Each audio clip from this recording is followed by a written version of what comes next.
Hi friends, అందరికీ నమస్కారం అండి. ఇప్పుడే అందిన వార్త రాష్ట్ర ప్రభుత్వ ఉద్యోగులకు సంబంధించి నేడు తాజా సమాచారం అన్నమాట. ఈరోజు తేదీ చూసుకున్నట్లయితే ఫిబ్రవరి 25వ తారీఖు అండి. ఈ వీడియోలో వచ్చేసి 2 అప్డేట్స్ అయితే ఉన్నాయి. చివరి వరకు చూడండి, అర్థమవుతుంది. వాట్సాప్ ఛానల్ వస్తే తప్పకుండా సబ్స్క్రైబ్ చేసుకోండి. చూస్తున్నారు కానీ లైక్ చేయడం మర్చిపోతున్నారు. వెంటనే లైక్ చేయడం వీడియోలోకి అయితే వెళ్ళిపోదామండి.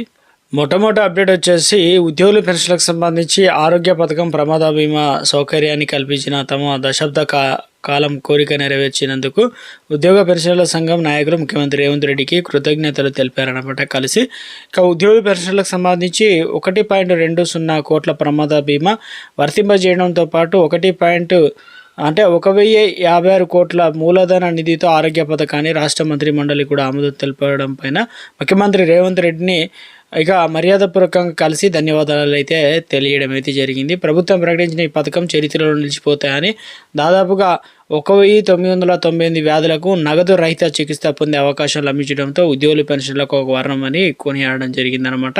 మరో అప్డేట్ అయితే వచ్చిందండి. ముఖ్యంగా రాష్ట్ర ప్రభుత్వ సమస్యలను ఒక్కొక్కటిగా పరిష్కరిస్తుందని, ప్రభుత్వ ఉద్యోగులు ఆందోళన చెందవద్దని ఉద్యోగుల JAC secretary general Eluri Srinivasarao చెప్పారు.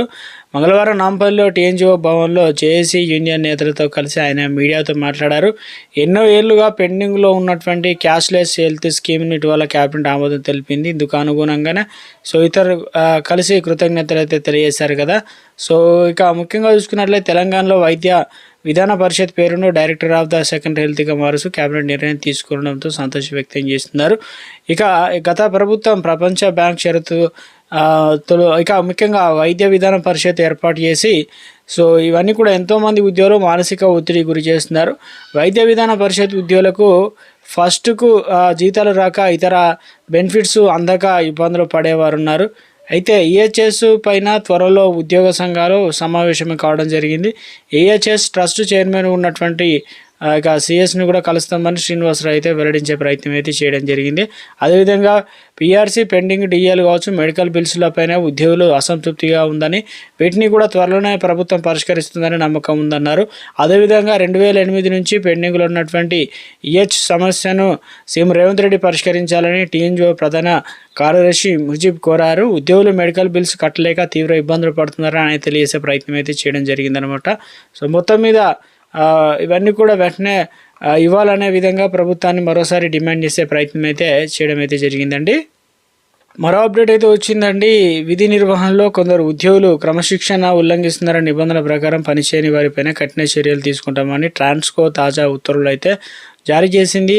విద్యుత్లోని ట్రాన్స్కో ప్రధాన కార్యాలయంలో కొందరు ఉద్యోగులు ఆర్టిజన్ల నిర్వహణలో సరిగా వ్యవహరించడం లేదని తెలిపింది. ప్రతి ఉద్యోగిని ముఖ్యంగా ఉద్యోగి 30 నిమిషాలు మాత్రమే లంచ్ విరామం తీసుకోవాలని, ఆఫీస్ వేళల్లో ముఖ్యంగా వేళల్లోనే విధిగా సీట్లోనే ఉండాలని, అత్యవసర కాల్స్ కోసం మాత్రమే సెల్ ఫోన్ వినియోగించాలని స్పష్టం చేయడం జరిగిందనమాట.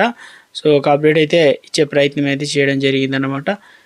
ఇక మరొక అప్డేట్ చూసుకున్నట్లయితే తెలంగాణ రాష్ట్ర వ్యాప్తంగా ఉన్నటువంటి ఆర్టీసీ ఏదైతే ఉందో ఇక నుంచి మొబైల్ యాప్ లాంచ్ అనమాట. టికెట్ బస్ పాస్ల యాప్ ద్వారానే మీ సేవ మొబైల్ యాప్ ఆవిష్కరణ, ప్రయాణికులు మెరుగైన ఆర్టీసీ సేవలు అయితే అందుబాటులోకి రాబోతుంది అంటూ ఒక అప్డేట్ అయితే రావడం జరిగింది. ఉద్యోగులకు సంబంధించి ఎక్కడి నుంచి వచ్చిందంటే కేరళ ప్రభుత్వానికి ఆ రాష్ట్ర హైకోర్టు కీలక ఆదేశాలు జారీ చేసింది.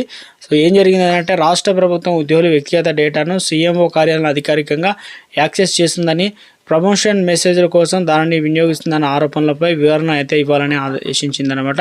ఇలాంటి మెసేజ్లు డేటా సేకరణ సందర్భాల్లో గోప్యత హక్కు ఉల్లంఘనకు గురయ్యే అవకాశం ఉందని చెప్పేసి న్యాయస్థానం ఆందోళన వ్యక్తం చేసింది.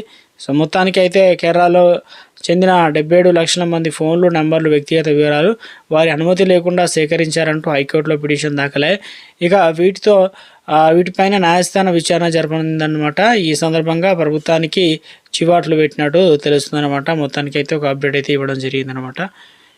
ప్రతి ఫ్యామిలీకి 10,000 రూపాయలు, మహిళలకు నెలకు 2,000 రూపాయలు నిరుద్యోగ భృతి, చేనేత ఉచిత విద్యుత్, తమిళనాడు ఓటర్లకు అన్నా డిఎంకే హామీ అంటూ ఒక ఆర్టికల్ అయితే మనకి ఇవ్వడం అయితే జరిగిందనమాట. మొత్తం మీద అయితే ఒక అప్డేట్ అయితే ఇచ్చే ప్రయత్నం అయితే చేయడం జరిగిందండి.